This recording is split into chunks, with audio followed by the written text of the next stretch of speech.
या या सो हमारे पास कुछ मॉलिक्यूल्स अवेलेबल है, उसमें पता करना है कि ये सब कंपाउंड ज्योमेट्रिकल आइसोमेरिज्म शो करेंगे या नहीं, है ना। W2 में ये गिवन कंपाउंड है, इसमें ये बताना है कि ये ज्योमेट्रिकल आइसोमेरिज्म परफॉर्म करेगा या नहीं, है ना। क्या बताना है इसमें? यस, ये ज्योमेट्रिकल आइसोमेरिज्म शो करना है या नहीं, ये सब पता करना है, राइट। सो हमें ये ध्यान में रखना है कि CC ट्रिपल बॉन्ड के अबाउट कोई भी कंपाउंड ज्योमेट्रिकल आइसोमेरिज्म शो नहीं करता है, राइट। सो ये शो नहीं करेगा। एग्जाम्पल के तौर पे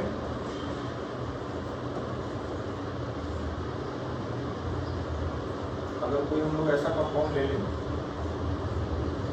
ये लीनियर ज्योमेट्री है, क्या है? लीनियर ज्योमेट्री में डिस्टेंस चेंज नहीं होता, स्पेशल अरेंजमेंट दोनों के बीच का डिस्टेंस, ये वाला जो डिस्टेंस है ये फिक्स रहता है। और कंडीशन क्या होता है? Special distance must be changed, हाँ।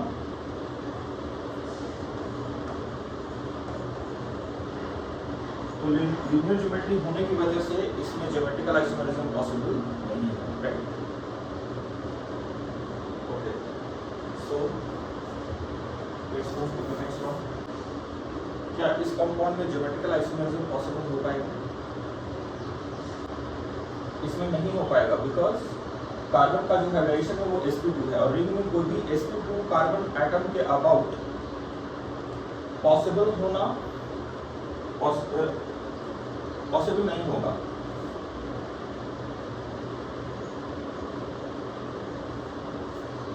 No, this is sp2.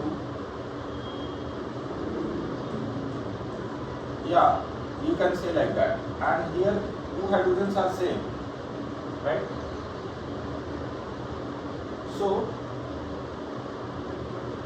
since both of the hydrogens are there, so there must be any different group to perform geometrical isomerism. So in this case, geometrical isomerism will not be possible with respect to anyone, right? Not possible.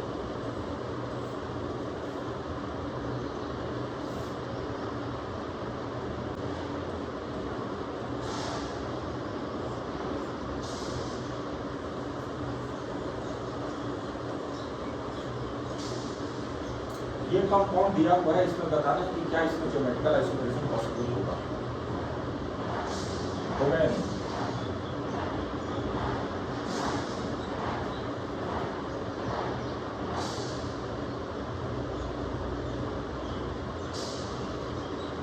Geometrical isomerism will not be possible in this case. Why? Sorry, geometrical isomerism will be possible. ये geometrical isomerism perform करेगा। क्यों करेगा perform? Because ये वाला जो geometry है, ये sp2 है, दोनों sp2 है, इसके अंदर कोई प्रॉब्लम नहीं है। एक sp2 और एक sp3 होता तो प्रॉब्लम हो जाता, राइट। दोनों sp2 है, इसकी वजह से क्या होगा, ये वाला एक प्लेन में आएगा, ये एक प्लेनर ज्योमेट्री है और ये भी एक प्लेनर ज्योमेट्री है, राइट।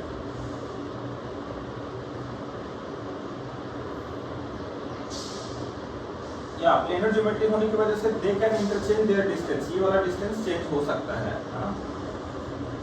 D1 और इसका दूसरा जो कॉन्फ़िगरेशन आएगा,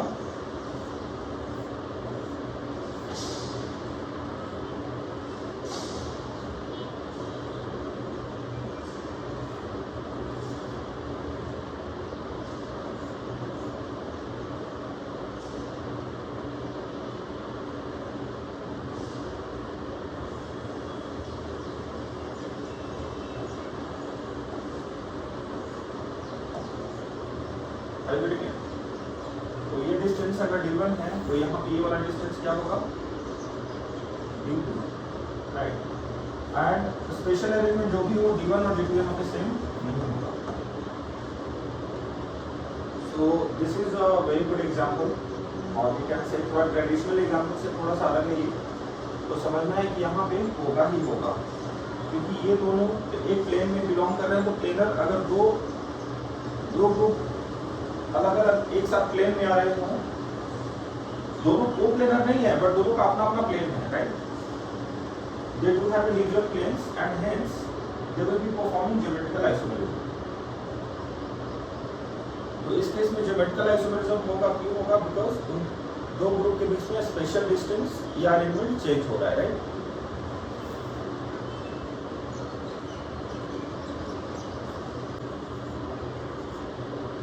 क्यूमुलेंस के केस में क्या होता है? जहाँ पे even number of double bonds होगा उसका ज्योमेट्री नॉन प्लेनर होता है, और जहाँ पे odd number of double bonds होता है उसका ज्योमेट्री प्लेनर होता है। तो हमें ध्यान रखना है कि जहाँ पे भी नॉन प्लेनर ज्योमेट्री होगा वहाँ पे ज्योमेट्रिकल आइसोमेरिज्म पॉसिबल नहीं है, और प्लेनर ज्योमेट्री में ज्योमेट्रिकल आइसोमेरिज्म पॉसिबल है क्योंकि वहाँ पे डायगोनली डिस्टेंस क्या हो जाता है? चेंज हो जाता है, right? A special arrangement can be changed in planar geometry, hence always remember the cumulins having even number of pi bonds will not perform geometrical isomerism, but yes, cumulins with odd number of double bonds will perform geometrical isomerism, right?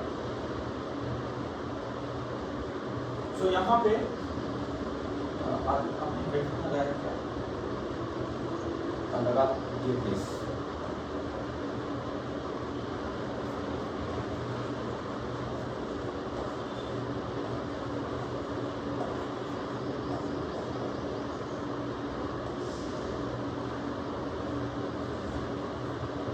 तो इस case में number of double bonds कितना है? 2। So number of double bonds यहाँ पे 2 है, that is an even number, that is an what? That is what? या that is an even number. तो इवन नंबर होने की वजह से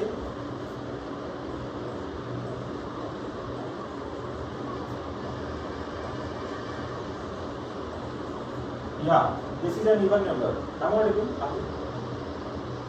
This is an even number, hence does not perform geometrical isomerism, because इस case में होता क्या है मैं आपको बता देता हूँ कि डिस्टेंस अगर बदलना भी चाहे तो पॉसिबल यहाँ पे नहीं है, राइट? कैसे पॉसिबल नहीं है? बिकॉज एक्चुअली इस कंपाउंड में क्या होता है, ये जो D1 है और ये वाला जो डिस्टेंस है D2, टेक्निकली यहाँ पे क्या हो रहा है? D1 इज इक्वल टू क्या हो रहा है? D2। So distance between two diagonal will be equal to distance between two adjacent corner वाला ग्रुप, राइट? दैट्स व्हाई कितना भी उसको इंटरचेंज करेंगे तो डिस्टेंस क्या रहेगा? सेम रहेगा, right? So this case is very important. इससे रिलेटेड एक सम और ले लेंगे, है ना, एक एग्जांपल और, right?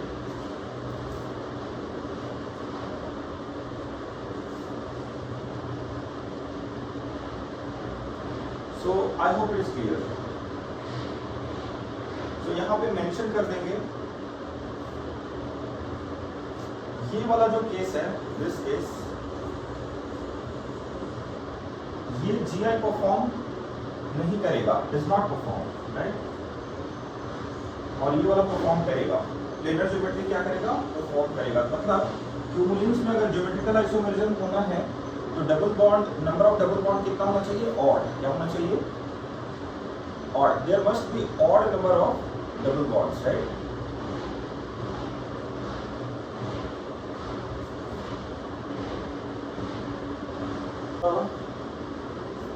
I was supposed to take 3 number of double bonds.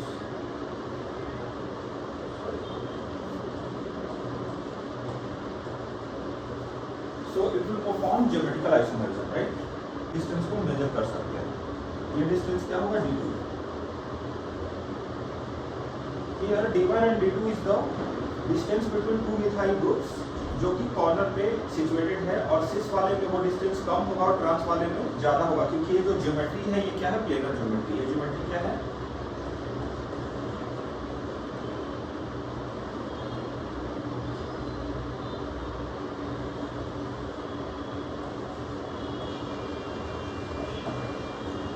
This is a planar geometry, and here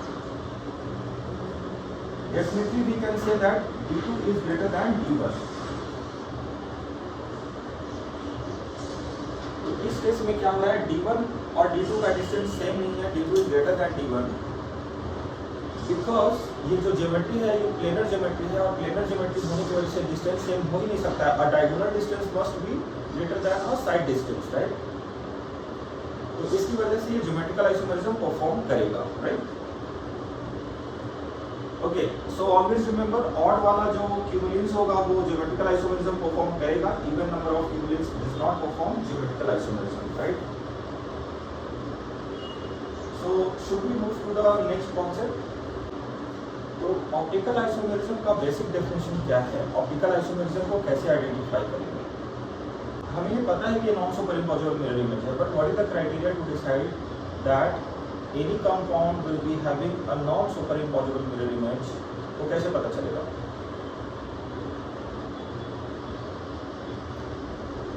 So we have to find out the plane of symmetry। अगर plane of symmetry compound में है तो उसका जो image आएगा वो superimposable आएगा, और अगर plane of symmetry compound में नहीं है तो उसका जो image आएगा वो क्या आएगा, non-superimposable, राइट। तो ये बॉन्ड तो वैसे ही रहेगा, और नीचे वाला जो यहाँ पे हमने कुछ कंक्लूजन ड्रॉ किया था, इस पेज को ध्यान से देखिए। कॉन्फॉर्मेशनल किसको बोलते हैं, जिसमें किसी बॉन्ड को बहुत रोटेट करा के और डिफरेंट कंपाउंड मिल सके, राइट। और कॉन्फिगरेशनल किसको बोलते हैं, जिसमें बॉन्ड ब्रेकिंग होना मैंडेटरी है। बॉन्ड ब्रेकिंग क्या होना है, मैंडेटरी है, चाहे वो ज्योमेट्रिकल आइसोमेरिज्म हो या फिर क्या हो, ऑप्टिकल आइसोमेरिज्म हो, राइट। तो बॉन्ड को बिना ब्रेक डाउन किए हुए non super impossible mirror image मिलना पॉसिबल नहीं है ऑप्टिकल आइसोमेरिज्म के केस में, और bond breaking process is the mandatory criteria in geometrical isomerism, right. So इतना बात क्लियर है। On the basis of bond breaking and non bond breaking, यही क्राइटेरिया के बेस पे दोनों को डिवाइड किया गया है, right. So bond breaking process is mandatory, और बिना बॉन्ड ब्रेक किए हुए अगर कोई आइसोमेरिज्म मिल रहा है तो उसको बोलेंगे कॉन्फॉर्मेशनल आइसोमेरिज्म। क्या बोलेंगे इसको, conformational isomerism, conformational isomerism. I hope you understand.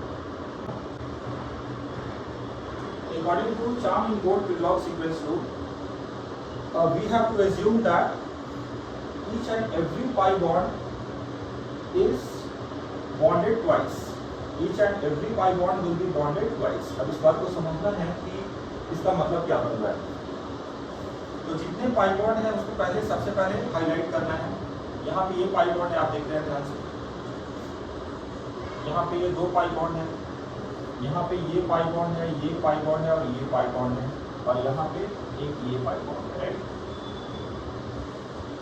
So according to Chahm-Ingott-Prilog sequence, we have to write down the extended version of this। क्या करना है, क्या लिखना है हमें, we have to write down the extended version of this। तो उसमें extended version में क्या होता है कि पाई बॉन्ड को हम लोग गायब कर देंगे, पाई बॉन्ड को दिखाएंगे नहीं मॉलिक्यूल में, पाई बॉन्ड को सिग्मा बॉन्ड बना देना है। पाई बॉन्ड को क्या बना देना है, सिग्मा बॉन्ड। कैसे बनाएंगे, तो सबसे पहले क्या करेंगे, जो सिग्मा बॉन्डेड जितने भी आइटम्स है उसको दिखा देंगे, पाई को पहले नहीं दिखाएंगे, जितने भी सिग्मा वाले थे दिखा दिया हमने, और पाई बॉन्ड को अभी तक हमने नहीं दिखाया इसमें, राइट। अब क्या करेंगे, ऐसा सोचेंगे कि ये जो पाई बॉन्ड था, ऐसा सोचना है कि जो पाई बॉन्ड था वो बीच से टूट गया। कौन टूटा, पाई बॉन्ड, ध्यान देना है। पाई बॉन्ड क्या हो गया, बीच से ब्रेक डाउन हो गया इसका, है ना, दो पार्ट में टूट गया। तो दो पार्ट में टूटने के बाद वो कैसा दिखेगा, एक पार्ट इसके पास रह जाएगा, दूसरा पार्ट इसके पास रह जाएगा। सिमिलरली यहाँ पे भी पाई बॉन्ड बीच से टूटेगा, ये पाई बॉन्ड बीच से टूटेगा और ये पाई बॉन्ड बीच से टूटेगा, तो उसके भी दो फ्रेगमेंट हो जाएंगे। तो टूटने के बाद कैसा दिखेगा, एक पार्ट इसके पास रह जाएगा, एक पार्ट इसके पास, एक पार्ट इसके पास और एक पार्ट इसके पास। यहाँ पे भी ऐसा ही होगा, ये पाई बॉन्ड टूटा, ये पाई बॉन्ड टूटा और ये पाई बॉन्ड टूटा। टूटने के बाद दोनों का एक एक फ्रेगमेंट दोनों के पास, राइट। एक फ्रेगमेंट कहाँ चला जाएगा, इसके पास, एक इसके पास, एक इसके पास, एक इसके पास, एक इसके पास और एक इसके पास, राइट। यहाँ पे भी ऐसा सोचेंगे कि ये वाला पाई बॉन्ड बीच से टूट गया, तो जब बीच से टूटा तो एक एक फ्रेगमेंट दोनों के पास चला जाएगा। एक फ्रैगमेंट ये कार्बन के पास चला जाएगा, एक फ्रैगमेंट ऑक्सीजन के पास चला जाएगा, राइट। तो सबसे पहले जितने भी पाई बॉन्ड उसको बीच से तोड़ेंगे, बीच से तोड़ने पे उसके क्या हो जाएंगे, दो पार्ट्स हो जाएंगे, है ना। पाई बॉन्ड बीच से टूटा है, ध्यान दीजिएगा, वो एटम्स के साथ अभी भी जुड़ा हुआ है, ऐसा सोचेंगे, है ना। ऐसा कोई केमिकल प्रोसेस नहीं हो रहा है, ऐसा एजम्पशन है 4 in volt Prilog sequence rule apply करने का, ऐसा केमिस्ट्री में ऐसा हो नहीं रहा है ना। These are just assumptions to apply 4 in volt Prilog sequence rule, क्योंकि वो अप्लाई करने से पहले मॉलिक्यूल को हमने सिंपल फॉर्म में ब्रेक डाउन करके लिखना है। तो ब्रेक डाउन करने के लिए क्या करना है, पाई बॉन्ड को ऐसा इमेजिन करना है कि वो बीच से टूट रहे हैं without losing its connectivity with their atoms, right. तो टूटने के बाद दो पार्ट रह गए कनेक्टिविटी। अब ऐसा सोचेंगे कि ये जो इसका वाला जो टूटा था फ्रैगमेंट यहाँ पे है ना, इसका वाला फ्रैगमेंट यहाँ पे है। सिमिलरली इस केस में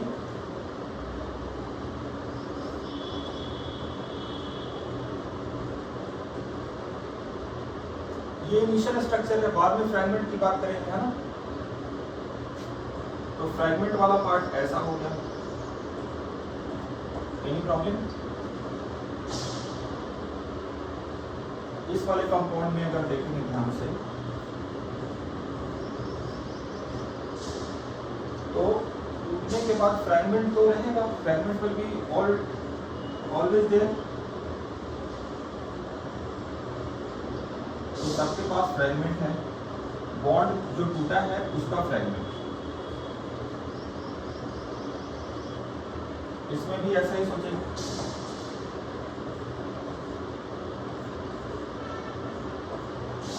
फ्रैगमेंट्स के साथ हमने सबको लिख दिया, राइट।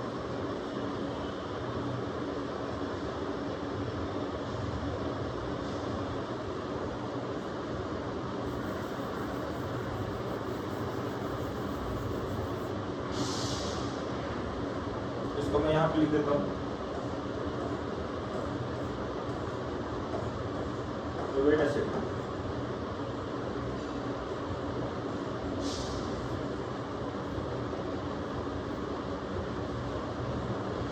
तो इसमें हमने हाईलाइट किया था कौन सा, CC डबल बॉन्ड को, राइट। और फिर हमने क्या किया था, इसको बीच से ब्रेक डाउन करा दिया था ऐसे, राइट।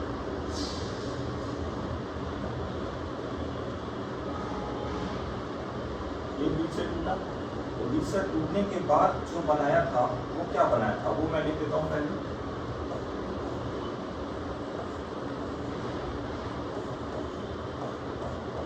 बीच से टूटने के बाद इसके फ्रैगमेंट रह गए थे। फ्रैगमेंट कैसे रह गया था, O के साथ एक फ्रैगमेंट रह गया था और एक फ्रैगमेंट किसके साथ रह गया था, C के साथ।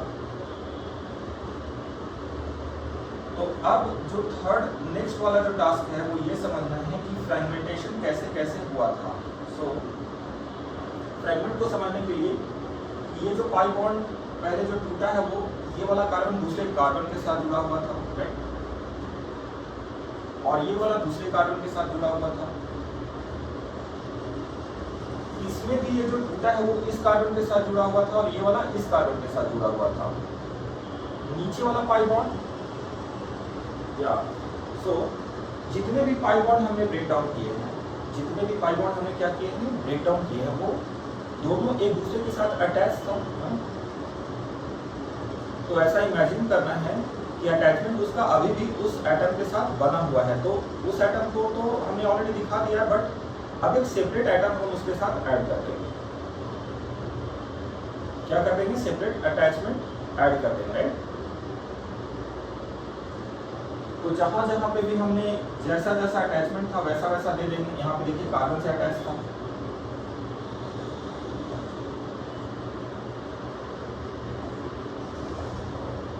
आई hope it is clear. Rough way में ऐसे इसको समझे तो वो क्या है टेक्निकली, रफ वे में इसको समझे तो यहाँ पे क्या हो रहा है मैं आपको बता देता हूँ।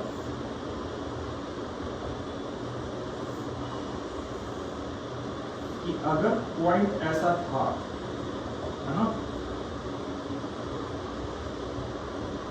ऑलरेडी मैंने दिखाई दिया इसको स्टैंडर्ड एग्जांपल में, सो करने की जरूरत नहीं है। I hope you are getting.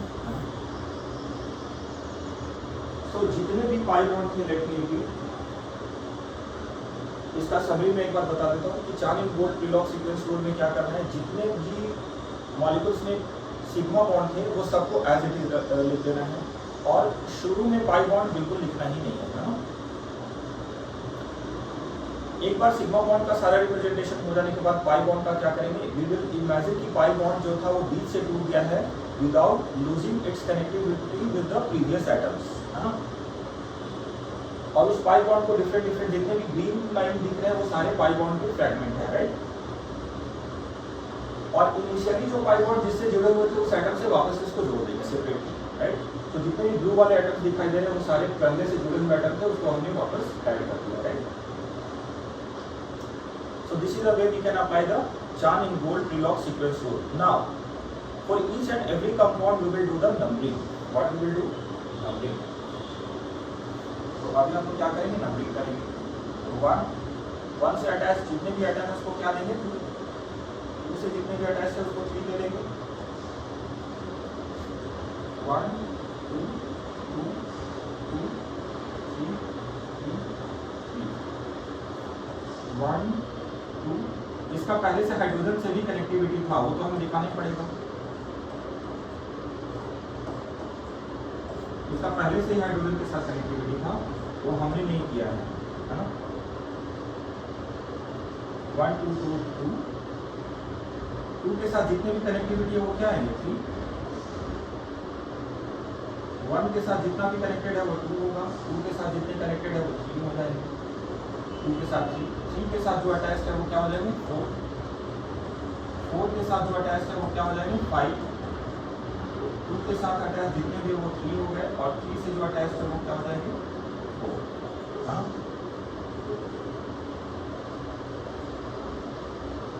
I hope you are getting. So यहाँ पे क्या होगा, ये 1 2 2 2 3 एंड ये 2 से अटैच्ड है वो 3।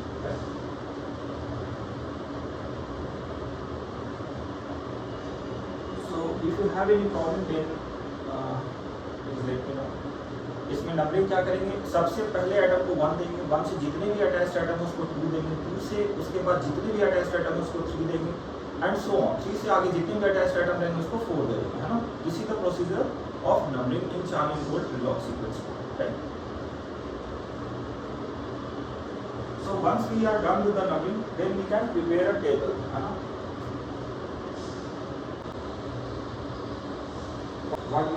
What we are interested into?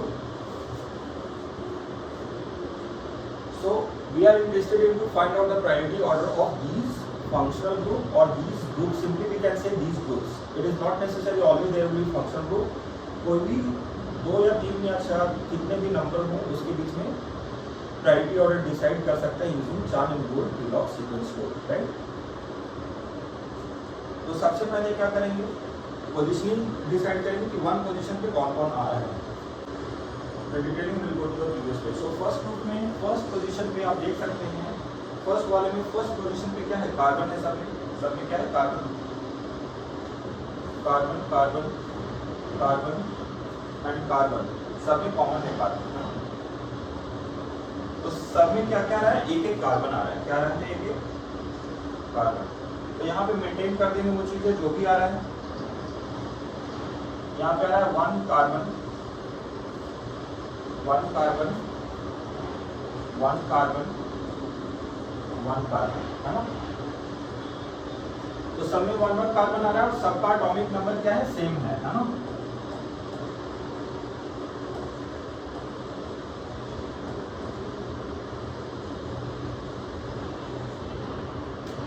सिर्फ फर्स्ट वाले पोजीशन पे तो यहाँ से कोई प्रायोरिटी डिसाइड नहीं हो रहा है, तो क्या करेंगे, सेकंड वाले पोजीशन पे जाएंगे। सेकंड वाले में आप देख सकते हैं कि फर्स्ट वाले में क्या रहा है, सेकंड पोजीशन पे फर्स्ट मॉलिक्यूल के सेकंड पोजीशन पे क्या क्या आ रहा है, 2 कार्बन और 1 हाइड्रोजन। 2 कार्बन 1 हाइड्रोजन, हाँ। फिर क्या आ रहा है इसमें, ध्यान से देखिए, 3 कार्बन सेकंड पोजीशन पे आ रहा है, 3 कार्बन, क्या आ रहा है, 3 कार्बन।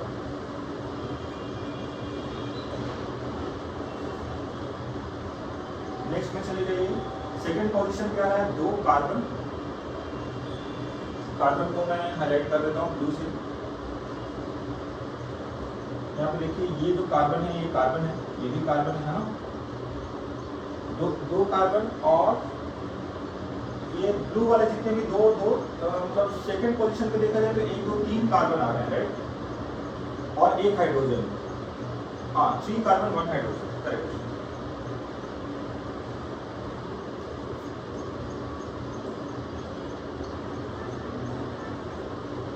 Carbon 1 hydrogen.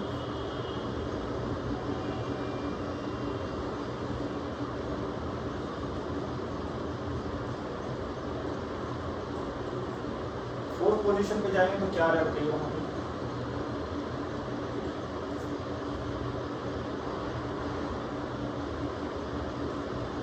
क्या 2 ऑक्सीजन 1 कार्बन,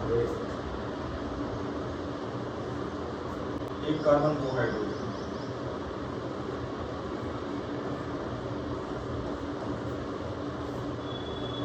सेकेंड वाले में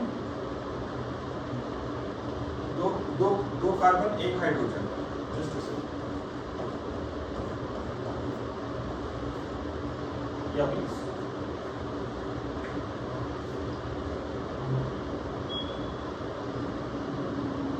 या exactly.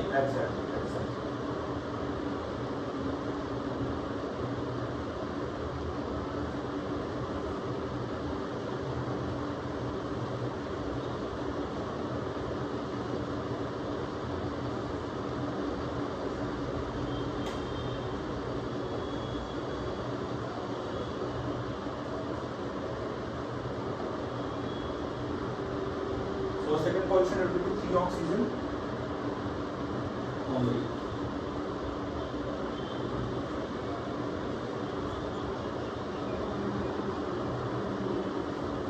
Exactly will be.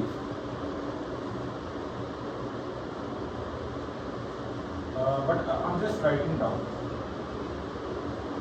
Mostly second से बहुत बार डिसाइड हो ही जाएगा. So now we go to the third one. तो थर्ड पोजीशन पे क्या है? 2 कार्बन और इधर भी 2 carbon. We are not getting anything. From here you can see that 3 oxygen. Oxygen have most atomic number. Okay. So इसका priority सबसे ज्यादा आएगा 3 ऑक्सीजन का, बाकी से कंपैरिजन में सबसे ज्यादा आएगा। देन कौन आएगा? 3 carbon plus 1 hydrogen, right. Then कौन आएगा? ओनली 3 कार्बन, एंड देन क्या आएगा? 2 carbon and 1 hydrogen, right. Compare to what? Only 3 carbon, या because atomic number if you will add that will exceed now. So let's confirm once again कि क्या वहां पे इथाइनाइल में 3 कार्बन ही था? इसका प्रायोरिटी इससे ज्यादा है, इसका प्रायोरिटी इससे ज्यादा है, इसका प्रायोरिटी इससे ज्यादा है, right. So finally we can say that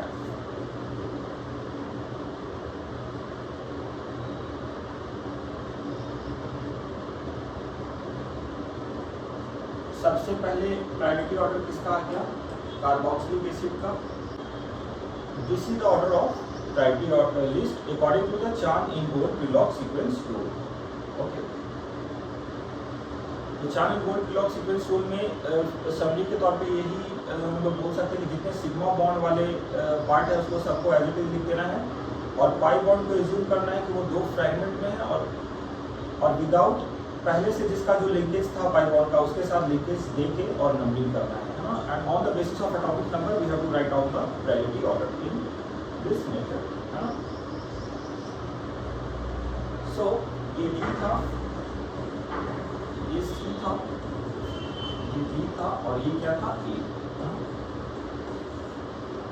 so I hope the Chan-Ingold-Prelog sequence rule is very clear.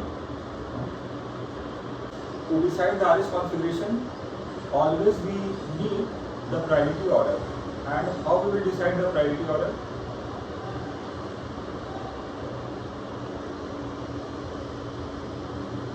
Yeah, using Chan in gold Trilog sequence rule, we can decide the priority order, right?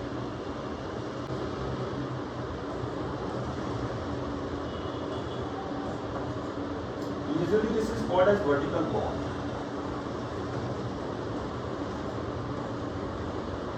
This is called as what? Vertical bond. So first of all, we will do the numbering according to the Chan in gold Trilog sequence rule. So according to the atomic number, this will be the position 1, this will be the position 2, this will be the position 3, and this will be the position 4. Because priority order according to the Chan in gold Trilog sequence rule is Cl greater than OH greater than CH3 and then greater than hydrogen, right? Now, in the RS configuration, why we are doing RS configuration, this is just like a nomenclature to understand the naming system, nomenclature system of any optical active compound. Active compound किसको बोलेंगे? कोई भी compound में carbon 4 different group से जुड़ा हुआ है या 4 डिफरेंट एटम से जुड़ा हुआ है, उसको बोलेंगे ऑप्टिकली एक्टिव कंपाउंड और उस कार्बन को बोलते हैं chiral centre. So this is a chiral centre, right? Now rotation कराने का मेथड क्या है?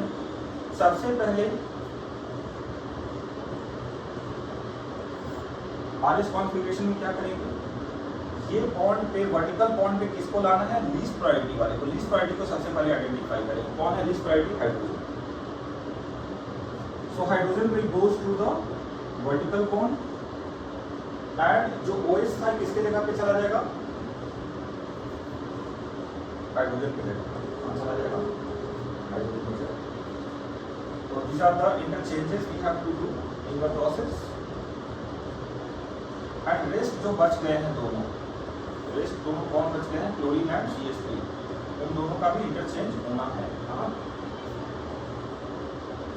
कराना है. इंटरचेंज अगर हो रहा है तो सभी को इंटरचेंज करेंगे. मतलब सबसे पहले तो हाइड्रोजन को यहाँ पे भेज दिया है ना, और इसको यहाँ पे भेज दिया, तो बाकी जो दो बच गए उसको भी इंटरचेंज कराना है. these are just the procedure to do the RS configuration nomenclature, है ना. Once we are done with this, so we can do the numbering again. Numbering was, this was 4 and this was first, fourth, and it was second, it was third. 1, 2, 3, 4. Positioning has been changed. So main यहाँ पे ध्यान क्या देना है? Vertical position का least priority का लाना mandatory है ना. तो उसका इंटरचेंज कराने के बाद जो दो ग्रुप बच जाते हैं उसका भी इंटरचेंज कराएंगे and then will do the rotation. What will do then? Rotation. So rotation कहाँ से कराना है? 1, 2, 3 via 2. 1, 2, 3 via.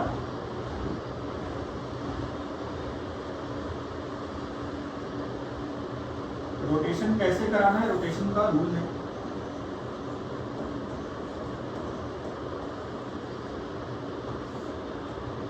Wait a second. Rotation will be always 1 से जाना कहाँ है? 3 तक. ध्यान दीजिएगा कहाँ जाना है? 1 से 3 तक. बट द कंडीशन इज कि 2 से होते हुए जाना है. 2 को छोड़ के नहीं जाना है ना. अगर 2 को छोड़ के अगर किसी ने रोटेशन करा दिया, डायरेक्ट ऐसे रोटेशन करा दिया सपोज, तो ये रोटेशन वैलिड होगा क्या?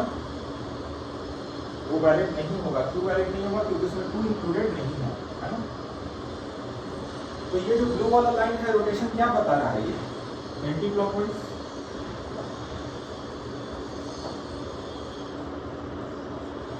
तो एंटी क्लॉकवाइज रोटेशन के लिए कॉन्फ़िगरेशन क्या आएगा? एस. क्या आएगा कॉन्फ़िगरेशन? एस. तो इसका कॉन्फ़िगरेशन आ गया एस. और अगर रोटेशन क्लॉकवाइज आ जाता तो फिर क्या दे देते वहां पे? आर. क्या देते हैं? Are.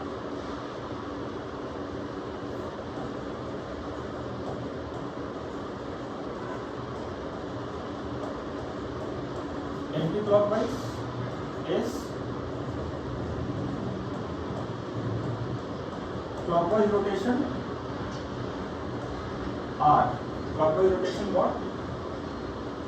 Are. Are you getting it?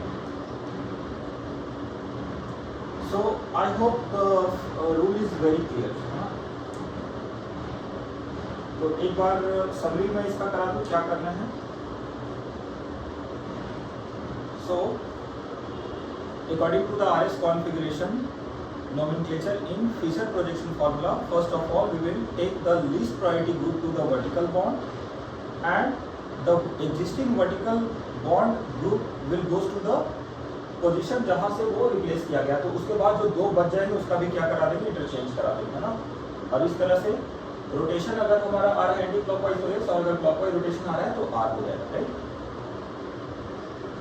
तो एक और मॉलिक्यूल कंसीडर करेंगे हम।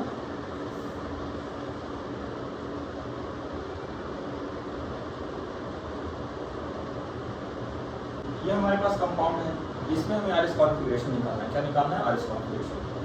अकॉर्डिंग टू द रूल सबसे पहले देखेंगे कि लीस्ट प्रायोरिटी वाला कौन है ना। तो यहाँ पे हम देख पा रहे हैं कि लीस्ट प्रायोरिटी वाला कौन है, यहाँ पे हाइड्रोजन। दिस है पोजीशन 4, ओके। तो लीस्ट प्रायोरिटी वाले को सबसे पहले कहाँ लेके जाना है, वर्टिकल बॉन्ड पे।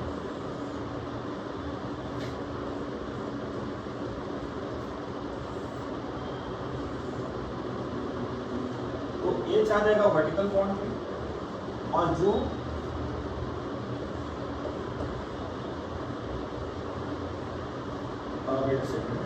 लीस्ट प्रायोरिटी जो भी कोई भी होगा, चारों में से कोई भी लीस्ट प्रायोरिटी होगा, वो हाइड्रोजन हो या कोई दूसरा ग्रुप हो, वो ऑलवेज वर्टिकल बॉन्ड हो जाएगा।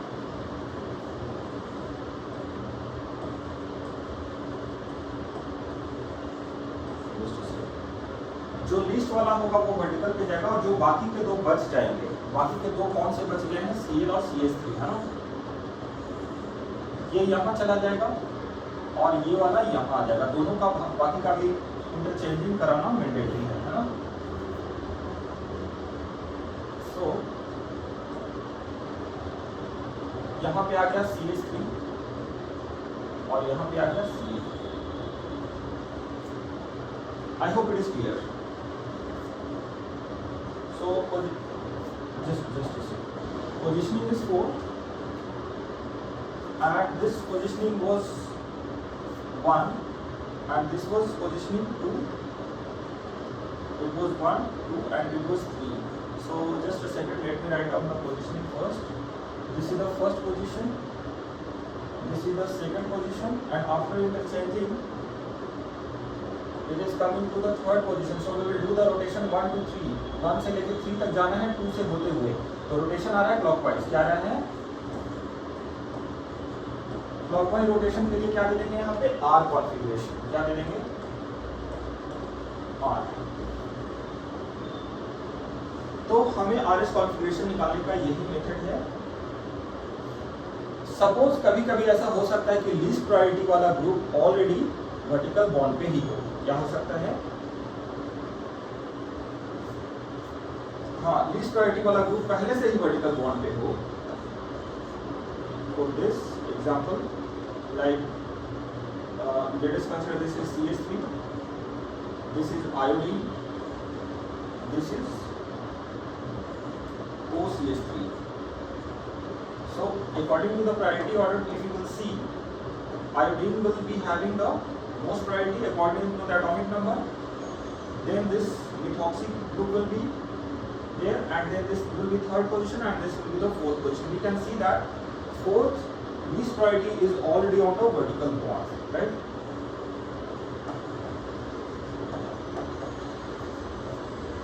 So what we'll do? We'll do just rotation without any interchanging. Interchanging होगा तो दोनों का होगा, ऑल्टरनेट दोनों का होगा, और नहीं होगा तो किसी का नहीं होगा, है ना? Only rotation. So 1, 2, 3 rotation. It is anti-clockwise.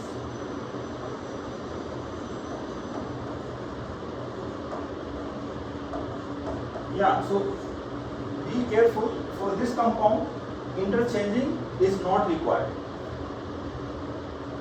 So configuration directly it is coming S. Yeah. Sorry for the interruption. I hope I'm audible. So समझ में आ गया ना? So just a second. Interchange of any group is not required here is required here because list priority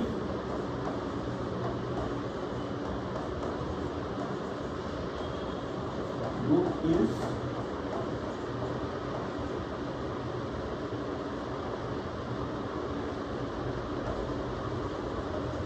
already on vertical bond, on vertical bond, right? Already list priority वाला vertical bond पे ही है, तो कोई interchange करने की जरूरत नहीं, किसी भी मॉलिक्यूल को कहीं भी ले जाने की जरूरत नहीं है, डायरेक्ट रोटेशन कराएंगे। और यहाँ पे आप देख रहे हैं कि लिस्ट प्रायोरिटी वाला ऑलरेडी हाइड्रोजन नीचे, इसलिए सिर्फ रोटेशन कराएंगे और इस वहाँ पे नोमेनक्लेचर उसका आ रहा है, तो किसी भी तरीके की इंटरचेंज करने की कोई जरूरत वहाँ पे नहीं है ना। I hope it's clear. So done. So can we move to the next part.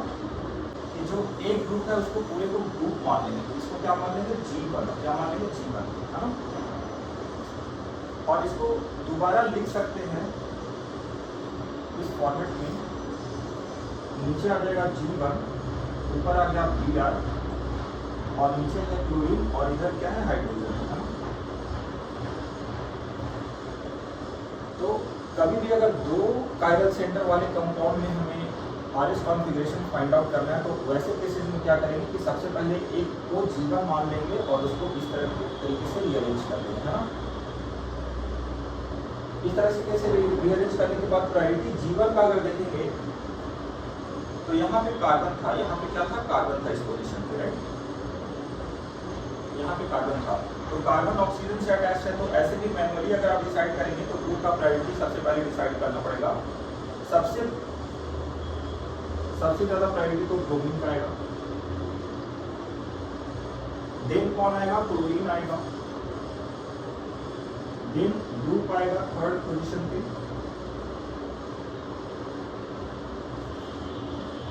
इसको मैं G कर दे रहा हूँ just to avoid the confusion with the numbering, और इसका पोजीशन 4 आएगा, राइट। तो इसको करने के लिए क्या करेंगे, इंटरचेंज एंड रोटेशन, तो हाइड्रोजन नीचे जाएगा, ग्रुप यहाँ पे आएगा, यहाँ पे क्लोरीन आएगा और यहाँ पे क्या आएगा, ब्रोमीन आएगा। पोजिशनिंग अगर बात करें पोजिशनिंग की, तो ये पोजीशन 4th पे है, ब्रोमीन का पोजीशन पहले से ही 1 पे था, क्लोरीन का पोजीशनिंग 2 पे था और ग्रुप का पोजीशनिंग कहाँ पे था, 3 पे था। तो रोटेशन कराना है 1 2 3 वायर 2, तो रोटेशन क्या है, एंटी क्लॉकवाइज।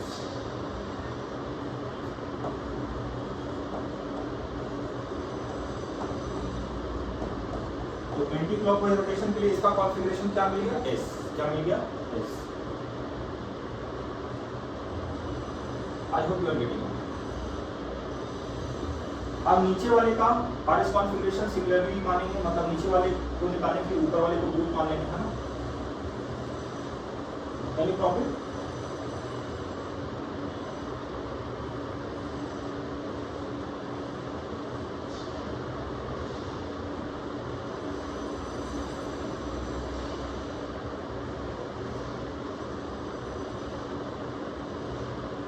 तो जब नीचे वाले का निकाल रहे थे तो ऐसा था,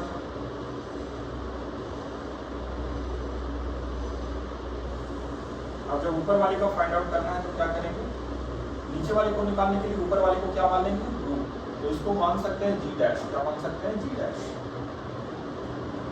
तो उसका कॉन्फ़िगरेशन निकालने के लिए क्या करेंगे, we can write down, should I take the next page?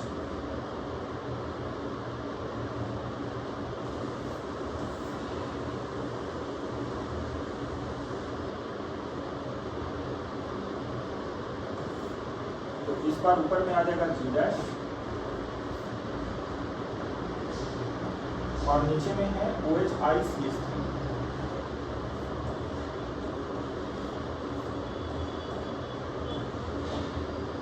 तो आप प्रायोरिटी ऑर्डर को अगर देखेंगे तो इसमें सबसे ज्यादा प्रायोरिटी किसका है? आयोडीन का। सबसे ज्यादा प्रायोरिटी किसका है? आयोडीन का है प्रायोरिटी 1, प्रायोरिटी 1 इसका है। प्रायोरिटी 2 किसका होगा? ऑक्सीजन का। प्रायोरिटी 3, ये priority 4 in bold log sequence rule के अकॉर्डिंग फाइंड आउट किया गया है ना। यहाँ पे देख पा रहे हैं कि वर्टिकल बॉन्ड पे ऑलरेडी लीस्ट प्रायोरिटी आ रहा है। वर्टिकल बॉन्ड पे कौन आ रहा है? लीस्ट प्रायोरिटी वाला ग्रुप।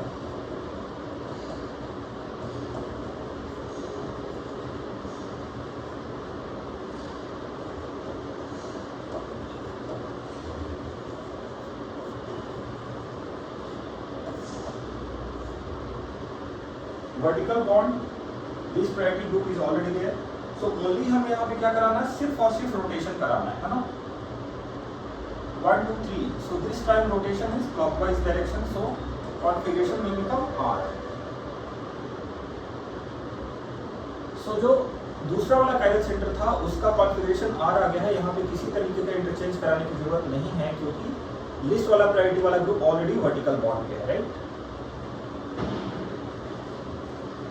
सो इसका कॉन्फ़िगरेशन क्या मिल गया? R। क्या मिल गया? R। तो दोनों का कॉन्फ़िगरेशन हमने निकाल दिया है। So I hope this method is very clear now. So whether we are having one chiral center in the compound, two chiral center in the compound, even if we are having 3 chiral center in the compound, we can find out the RS configuration, right? So we will find out the RS configuration for some compound. We will try. So we have this compound and we have to find out the RS configuration for all the chiral centers using Chan-Ingold-Prelog sequence rule, right? So method हमने सीख लिया है। अब यहाँ पे निकालेंगे RS configuration सब parameter, ठीक है। डिसाइड करने के लिए इसको क्या मान लेंगे? रू। इसको क्या मान लेंगे? रू। इस वाले कायरल सेंटर को डिसाइड करेंगे तो कैसे निकालेंगे? ध्यान से देखिए, यहाँ पे आ गया रू, यहाँ है क्लोरीन, यहाँ है पीएच, यहाँ पे है एच, है ना। तो प्रायोरिटी ऑर्डर इसका 4 होगा और क्लोरीन का 1 होगा, ग्रुप का 2 होगा, फिनाइल का 3 होगा, राइट। वर्टिकल बॉन्ड पे इस केस में हम देख पा रहे हैं कि वर्टिकल बॉन्ड पे लीस्ट प्रायोरिटी जो कि हाइड्रोजन है वो नहीं है। इसका मतलब हाइड्रोजन लीस्ट प्रायोरिटी पे जाएगा, वर्टिकल बॉन्ड पे जाएगा और ग्रुप हाइड्रोजन की जगह पे आएगा, मतलब इंटरचेंज होगा, है ना। तो इंटरचेंज कैसे होगा? ये वाला जाएगा यहाँ और ये वाला आएगा यहाँ और ये दोनों भी आपस में क्या हो जाएंगे? Interchange, right. तो ये चला गया यहाँ, क्लोरीन आ गया यहाँ पे, ग्रुप आ गया यहाँ पे और हाइड्रोजन आ गया यहाँ पे। तो ये प्रायोरिटी है 4, ये था 1, ये था 3, ये था 2। तो रोटेशन कराना है 1 2 3। तो it is clockwise rotation, hence the configuration of this will be R। Clockwise rotation ना।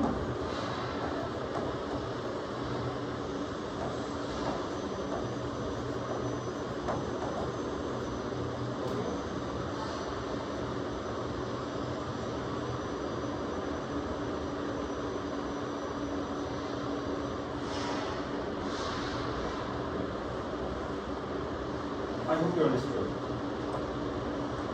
So सेकेंड वाले का डिसाइड करेंगे।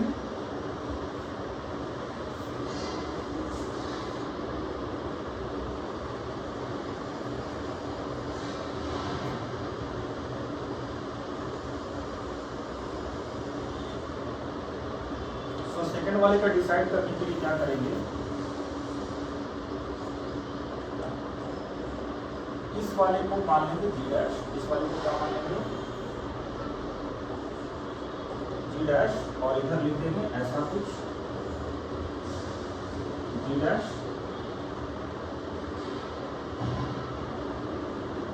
ओके।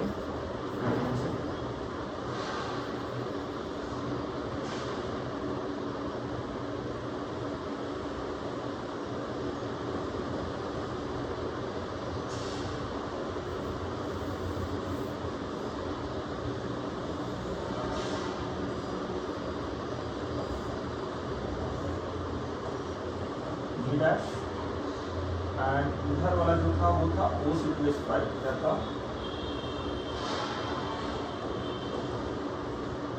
OC2H5, एंड ये OH था और नीचे क्या था, ड्यूटेरियम।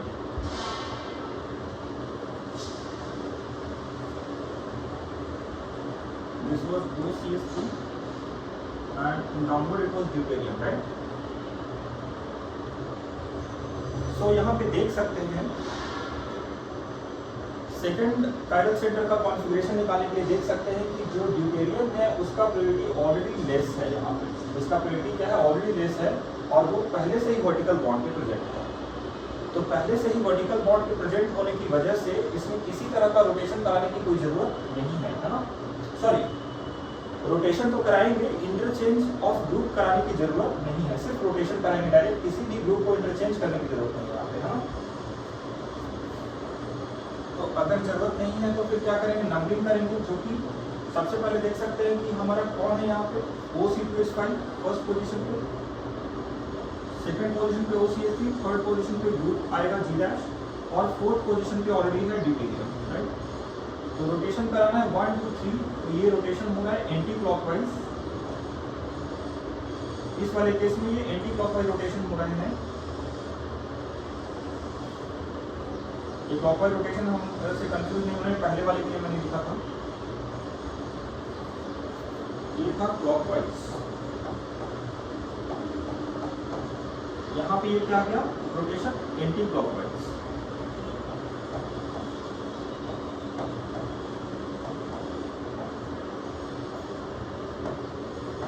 एंटी क्लॉकवाइज रोटेशन के लिए क्या देते हैं कॉन्फ़िगरेशन, S, तो इसका कॉन्फ़िगरेशन क्या आ गया, S। तो हमने एक कंपाउंड लिया था जिसके पास दो कायरल सेंटर थे, और दोनों का कॉन्फ़िगरेशन हम लोग निकाल चुके हैं। फर्स्ट वाले कायरल सेंटर का आ रहा है कॉन्फ़िगरेशन R, एंड दूसरे वाले कायरल सेंटर का कॉन्फ़िगरेशन क्या है, S। So using this method हम लोग किसी भी कंपाउंड का, चाहे वो एक कायरल सेंटर हो कंपाउंड में, चाहे दो कायरल सेंटर हो कंपाउंड में,